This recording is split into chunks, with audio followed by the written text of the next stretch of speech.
Welcome to Weekly Updates. I'm just going to talk about the latest updates in blockchain gaming and give you guys my own take on it. So first up, we got to talk about today is Bump Crypto is finally getting a real update. They're adding the adventure mode to the game. There's not that much info on it other than a trailer, but from what I've seen, it seems like a real game changer. It's going to be a mode in which you control your heroes manually as you go through phases, bomb mare style gameplay, facing enemies and then bosses for rewards. At least that's what's written on their official Twitter. I believe the whole automatic game genre is just not that enjoyable, and it doesn't manage to win over the majority of people. So this is great news. Despite being charming and enticing, I believe a game needs very good gameplay to have longevity in this space. The price of the Bitcoin went up a little bit when it was announced, but resumed its downward trend soon after, although a little bit less bearish. This is a very important moment for the game. The public doesn't seem overly hyped for it, but I think if done well, it has the potential to make Bump Crypto a stable game in the future. Can they really create a stable currency and environment? I'd still say this game's chance of success is around 50-50. So we'll see. On another note, it also seems like they banned some people by mistake when trying to find cheaters. So, something to keep in mind. Onwards to the next update. Thetan Arena has now officially started its THC burning plan. In case you don't know, the THC, Thetan Arena's main currency, has been on a downward trend for quite a bit. And as a way to try and save the currency, the developer came up with a burn plan in which players can convert their THC into THG.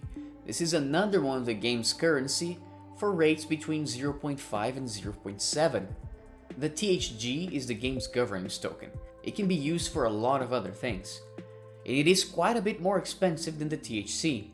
So it is an attractive proposal. The developer will then get all of this received THC and just straight up burn it. They plan to use $5 million from the revenue of their initial box sales to buy this THG back from the market, and they will then distribute it to the players that participate in the event. So they won't be minting the THG out of nowhere. It has a limited supply after all.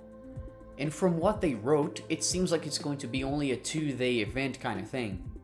Initially, the market reacted really well to it. The prices of the THC soared, but soon after, the adjustment came and we're just a little bit better than we were before. There will also be a delay when it comes to receiving the THG. These tokens will only be distributed after a 30 to 60 day lockup period, plus 90 days for vesting. And for the record, only players who own NFT heroes and have at least 2,000 THC can participate in this conversion. I mean, this is good news for the game. If done well, it could potentially save the currency, but that remains to be seen. As always, I remain skeptical. Something that does worry me is the fact that the THC supply is said to be unlimited, according to the game's white paper.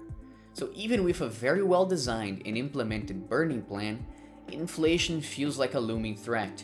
So as always, be careful guys. Never risk money you cannot afford to lose. This is still currency speculation, and we have no way of knowing for sure if the currency is gonna be well managed. We haven't seen anything yet. Well, that's it for today's update, and I'll see you guys next time.